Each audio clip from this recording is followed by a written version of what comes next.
Hello and welcome back to the channel. It's less than a week now until the start of the new Premier League season. Very exciting times, and today I have a video that's a little bit different. I have discovered some hidden gems that I'm going to talk about today which you may not have considered yet for your dream team this season. So let's get started. So starting with Hume for Sunderland, he's been priced at 2.5 million and he's primarily a right back. Last season he made 40 appearances and that was his position last season, scoring 2 goals and providing 1 assist. But in pre-season already he's been operating as a right winger and he has provided an assist and he's even scored a goal. So that's something to keep an eye on. If Sunderland don't sign a new right winger, it could well be Hume that's playing in that more advanced role. So for this price and some decent fixtures to start the season for Sunderland, it may be a great enabler for you. They start the season with an away fixture against Ipswich, and then they don't have an EFL Cup game in that same game week. In the second game week, they've got Fulham at home. Sunderland were very good last season at home, quite a defensively solid unit. They didn't even concede a goal for the most part of the last season at home, so a good chance of picking up some clean sheet points as well. And then their third game week, they play Brentford away, so it's not too bad. But for the first couple of game weeks, we've really got a hidden gem here, I think. So keep an eye out if there's any new signings on that right wing for Sunderland. If there isn't, I think Hume could be a really good option. So next we have Lewis Hall for Newcastle. He's been priced at 3.5 million. I'm quite surprised at this price because I thought he did incredibly well last season. Not so much for the attacking returns in goals and assists, just the 1 goal and 2 assists in 47 appearances. But what you got with Lewis Hall was sort of guaranteed bonus points per game. He was the third highest player for bonus points last season, 68 in total, and that averaged around 1.4 bonus points per game. So really, you're getting the bonus points regardless with Hall. So yeah, he is a great option when the time comes. The issue is Newcastle have obviously had a bit of a change this season with players going out and new players coming in, and they don't have the best fixtures to start with. Liverpool come to the Toon first of all, so I don't think that will be a clean sheet. They then do have a home fixture against West Brom, but I'm not sure that he plays in that just because he is a starter in this team, and I just don't think they're going to risk him early on in this competition. Can't guarantee it though, but I wouldn't base your decision on him playing in that fixture. In the second game week, they go away to Tottenham, so that's also a very difficult fixture, going away to Tottenham this season. I think they're looking much better than they did last season in terms of the signings that they've got in and the new manager. And then maybe we start to consider having Hall in our team in game week 3 where they host Bournemouth. Potentially that could be a chance of a clean sheet. It's not the easiest of fixtures though. But I just wanted to include him. I know everyone's sort of familiar with Hall, but I thought maybe he was going a bit under the radar because his price tag was quite low. So I think he is a fantastic option when the fixtures get a bit better. So next we have Buendia for Aston Villa. He's been priced at 3.5 million. He didn't start all the games last season, but he often came off the bench. I think he started around 69-70% of games last season.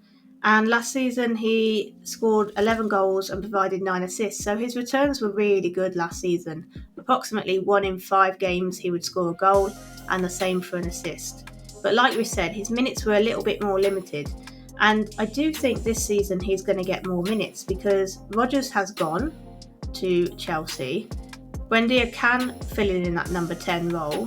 Yes, they have bought Manzambi, but he's recovering from an injury at the moment. And I don't think he's going to go straight into this team.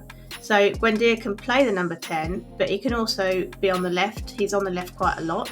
And I've also seen in pre-season he's been on the right. So he can cover anywhere in that attacking line where they need reinforcements if needed. The other thing to note with Buendia is that obviously Tielemans has now left, who was sort of the main taker of penalties and free kicks, etc. I'm pretty sure Buendia will be on them now. I don't think Watkins is going to take penalties. He didn't have a great record last season, and Buendia did, as far as I remember. So he's had a great pre-season as well. He didn't go away with Argentina to the World Cup, so he's had the summer off. He's had a full pre-season. He scored 2 goals and provided 3 assists, so he's on a great form coming into the new season. The first game, not too bad, away at Brighton. It's not the best it could be. It is an away fixture, but could be an option. They don't have an EFL Cup game. The problem is in the second game week, they host Arsenal, so they have a very watertight defence, as we know. So it may be difficult for them to break them down and get any attacking returns, Aston Villa, in that game. Maybe we turn to focus on Buendia in the third game week, providing Manzambi is still perhaps out for that Hull fixture away. So that could be a fixture to target for Buendia, as I say, as long as Manzambi is sort of still out the team. I do think he's still got a good chance of starting most games this season. They have brought in Garnacho, who is sort of a left winger, but I don't think he's going to start most games. Personally, I think he's going to be more of an impact sub. Buendia has done fantastically well for Aston Villa the last few seasons, and I don't think he's just going to be dropped to the bench like that. And I'm sure most Aston Villa fans will agree. Let us know in the comments if you're a fan of the club and have any input in terms of Buendia's minutes for this upcoming season. So yeah, definitely a great option, especially for that Hull away fixture in game week 3. So next we have Diego Gomez for Brighton. He's been priced at 3.5 million. He had a good season last season. He made 37 appearances and he scored 10 goals, so he's sort of averaging a goal every 3 games or so.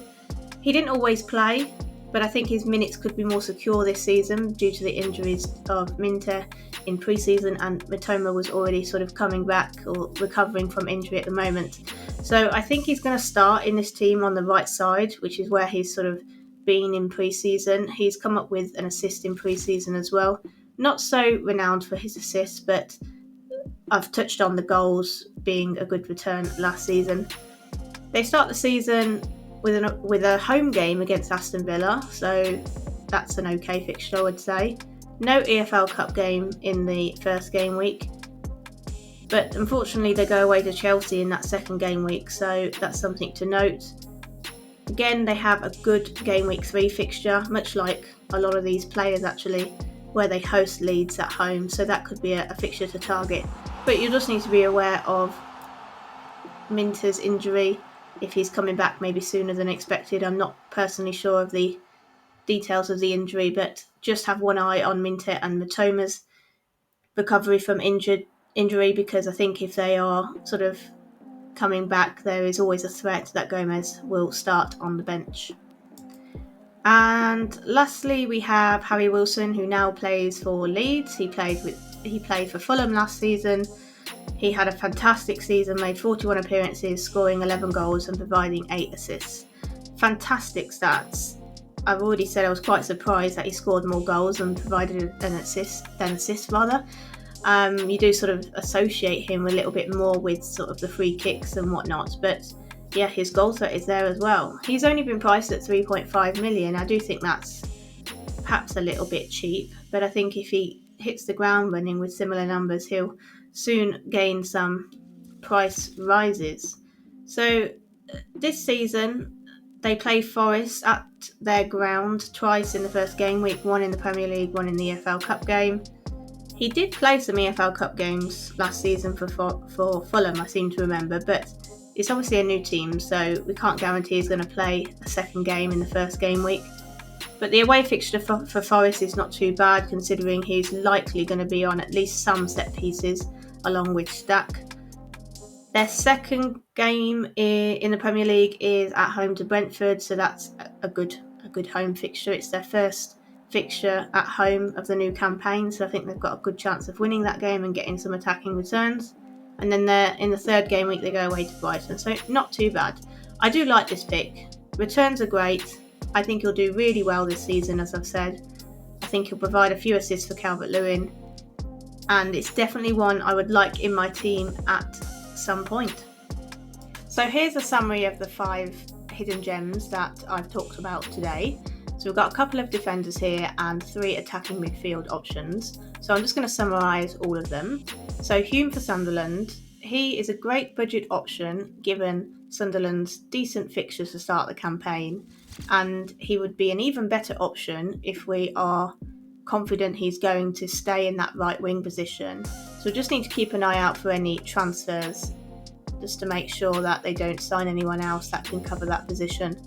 So that's him. Then we have Hall. So fixtures are not great for Hall, but what you're going to get is your bonus points. He's averaging 1.4 per game on average, with the guaranteed appearance points pretty much. Going to get some points for tackles.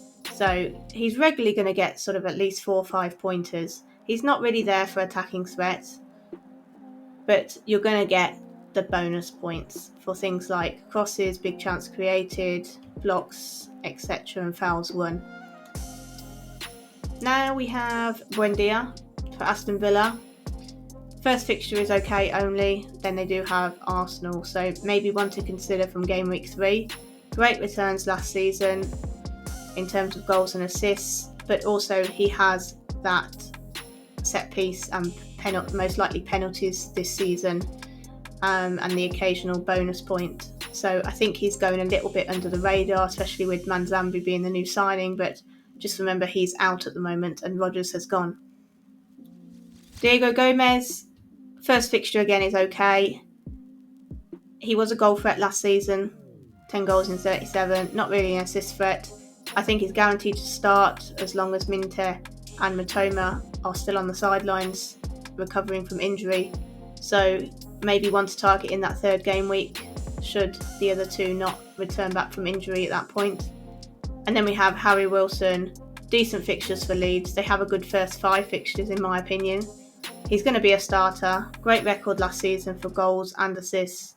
He's going to be on some set pieces and is going to get the bonus points for the crosses in from those set pieces and maybe corners, occasional goals outside the area, pass completion rates, etc. So there's the 5. Let me know what you think of these picks. Which one is your favourite?